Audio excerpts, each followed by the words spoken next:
Remember, we do give away a free game each and every week on SwitchUp. You just need to be subscribed.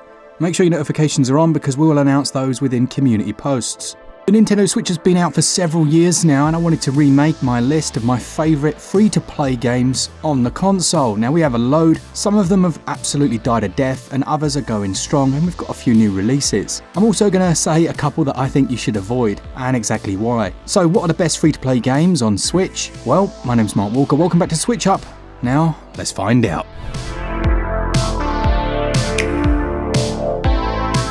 First up then we've got Palia. This is basically Stardew Valley in 3D and with 25 player online servers. You can manage your own farm and you have your own area to do that, which allows you to decide who exactly is allowed to visit.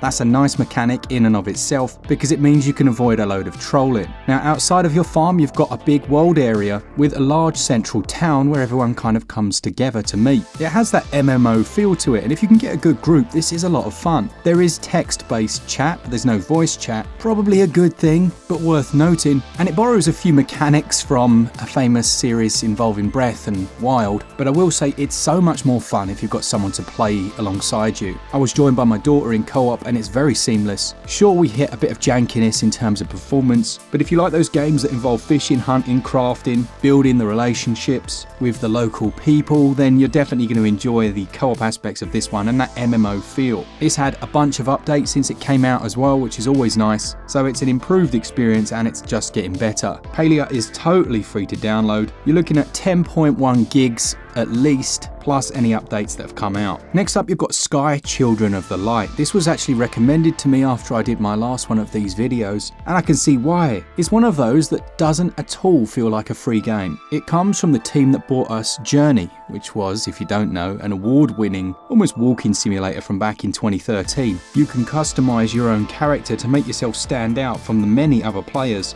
And you will see other people. I think it's up to 8 within a server, but you'll team up with others to adventure, saving spirits, uncovering treasure, and you can give each other little gifts, these little candles. What this one does very well is its musical score. It ties everything together beautifully, and there are some really quite profound moments. Now I do need to put a little more time into this. From what I've played for this video, it's very enjoyable, and it has these seasonal events, and I think that's where it kind of excels itself, because you have these huge community events with loads of players coming together and they just look incredible. As far as download size, you're looking at 3 gigs, so not too big at all. A lovely free game. Now while I'm not personally a fan of Fortnite, sorry, I know there are lots of people that like it, and if you want a shooter then crack on, but it's not my cup of tea. I do actually like Lego Fortnite. Now this was an entirely officially endorsed, and I believe they helped co-create it, Lego add-on, and it's basically Minecraft with Lego but running on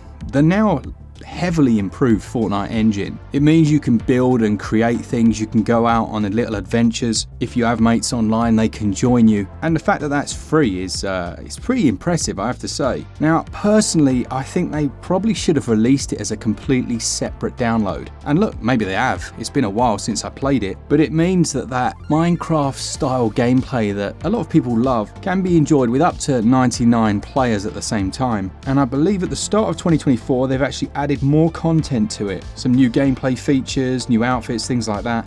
So it's still very much being supported, and it seems like it's got quite a big community. Next up we have the 99 games. Now I'm specifically going to talk about Tetris 99, but there was Pac-Man 99, the very enjoyable F-Zero 99, although I was rubbish at it. And they're essentially taking these classic games and making them free to play and big online experiences.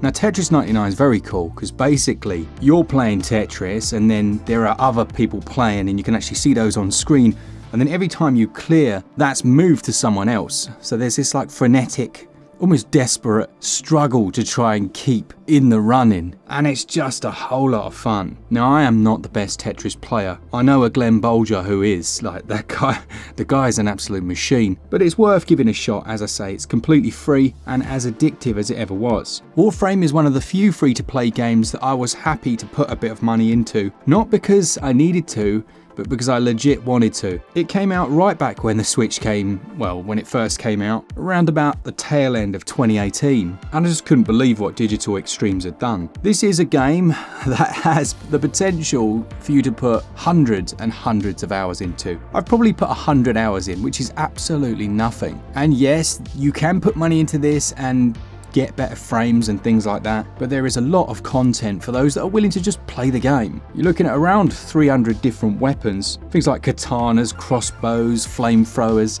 It has that like hybrid cyberpunk futuristic style that looks so cool because it's crossed with things like katanas. There's a big solar system to explore. Like many of these games, they are primarily designed, in my opinion at least, to be played with friends online. And again, if you've got a good squad, it changes the whole thing. If you've got a few mates that you can get together, I would strongly recommend giving this a try. Perhaps one of the biggest barriers to entry will be the download size of 16 gigs. Still, Warframe is excellent in 2024. Go and check it out. Rocket League is another that's had so many improvements since it released, but essentially the game hasn't changed. It's just as good as it was. You control a car, you try and get a ball into the other person's goal, and it should not be as good as it is. Probably in part to just very well designed controls and physics, you can become an absolute machine at Rocket League. And once upon a time, when I used to play a lot, I was pretty good at it. There are full rankings. You'll have seasons whereby that sometimes will reset. If you've been away from the game for a while, you'll have to complete 10 games and it will give you a ranking. So you should be playing players that are about your skill level. But having said that, the skill has risen so much since it first came out. Can feel a little bit daunting to first get into. As far as first-person shooters go, you've got Warface, Clutch, which I remember playing way back when it first came out. Now it's had a lot of work since then. You've got player versus player versus enemy modes, teamwork modes. It's got that Counter-Strike feel to it. I think the biggest issue with a lot of these games is if you have someone on your team who's griefing, it can be quite difficult to mitigate the irritation. I remember way back in the day when it started, I don't think there was a mode to block, so I don't know if that's been implemented now. But if you're after a good squad-based first-person shooter, then yeah, this is definitely a decent option to try out. The servers cater for up to 32 players, and that one has a 17 gigabyte download. I really loved the premise of Vigor. This one basically sees you living within this cabin in the middle of nowhere. It's like by a lake, and that's your home base. And then you go out on runs, exploring this Nordic environment to try and compete, I guess, with other players in an almost DayZ-like fashion, or Days if you want to call it that, to grab gear and then escape. Now, if you'd rather fast-paced modes, they have something called Shootout, which has elimination, 5v5 tactical rounds, but it is certainly tense. You know that you and the other players are all dropped into the round at the same time. You kind of run towards buildings. It has that looting aspect, but you're trying to watch your back at the same time. The servers, they go up to 12 players. As far as putting money into it, yes, there are a few things you can do, like, it's been a while, but you buy these like boosters, and you can boost up the total chances of getting certain loots and things like that. Trove is a good one for the kiddlywinks. It definitely has that Minecraft feel to it. It's got a few little RPG elements in there, there's a bit of crafting, but what's cool here is that other players can actually create their own items and almost shape the world. In that regard, I guess it has a little bit of that kind of Roblox vibe to it. This one feels a lot more like an MMO. You do have up to 16 players within the same world. You can play completely solo, co-op, and there is PvP as well in there. Trove has a download size of 2.5 gigs. Apex Legends is one I haven't played in a while. I was revisiting it quite regularly to see how much they'd improved it, and they did improve it a lot. They kept adding in new things, new seasons. It basically sees 3 of you against lots of other teams. So there's teams of 3 that are dropped in around the map. It has that battle royale feel to it, but performance was surprisingly not terrible. Like, they actually got it running okay. Now, I mean okay in terms of Nintendo Switch. This is no PC version. But yeah, they do seem to have kept working on it. Now, only current players are going to be able to give us the full insight. So if you are a current Apex Legends player, let us know down in the comments, is it still going strong? Finally then, before we look at a few that I would consider the worst, and then a couple of extras, we have Star Wars Hunters. Star Wars Hunters feels a lot like a game I'm going to talk about in a minute, but obviously it's still being supported. It's only just come out. The battles are essentially 8 different players, 2 teams of 4, and you choose one of, I believe, the 13 different heroes. Now, I've unlocked every single character and not put a single penny into it, and I've probably played for about 20 hours, which might sound like a lot, but, well, it is quite a lot, isn't it? But it could be a heck of a lot worse. You have gyro support, each of the different classes plays completely uniquely, and teamwork is definitely the order of the day. If you've got a rubbish team, it's one of those where it doesn't matter what you do, you're going to get wrecked. And that's where I guess Star Wars Hunters has its biggest weakness. There's no real communication in your team unless you've got a group of mates and you're on like Discord outside of it and just chatting. And then you're almost unstoppable because you can do so much more coordination than otherwise is possible. There are a few emotes and things like that, but they really don't help you coordinate because the game's very, very fast paced.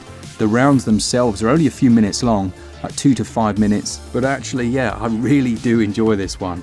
It's 2.2 gigs, give it a bash and see how you get on. So then, as far as I'm concerned, these are the worst free-to-play games. You've got things like Rogue Company, which I absolutely loved, and then it got completely dropped. So any progress you'd made in it was gone skis, and that was just so disappointing. Elder Scrolls Blades, what a boring game for such a cool universe. This should have been incredible, but it ended up feeling so just generic and lame, like plodding, and yeah, it was just boring.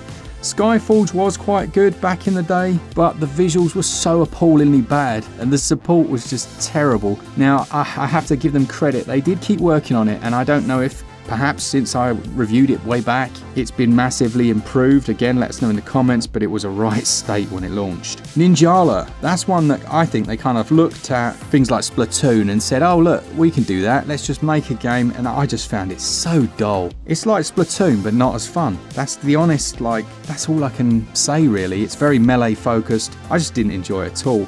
World of Tanks, or should I say, pay to win of tanks. No thank you very much. I don't even mind World of Tanks, but this is so pay-to-win heavy, it's just not a good experience on Switch. Things like Dauntless, I don't know if that's still going, but again, the performance was just so bad. And then there are a couple that I know are good, but I haven't played. Things like Deltarune, which has chapters 1 and 2, I believe, completely free. Well worth a play. And Cursed, CRSED, which is a first-person shooter, and is decent, like it is good. I have played it before, but it's been too long since I last played it to put it in the mainline list. Let me know in the comments any others that you think should be in here. I know there are a bunch, but these are my best picks. As I said at the start, we like to give a free game away each week. You don't have to do anything special. Be subscribed, notifications on, all that fancy stuff. And as always, a big thanks to all of you that enjoy the content. For all things Switch, all the time, keep it Switch up. Cheers, guys. See ya!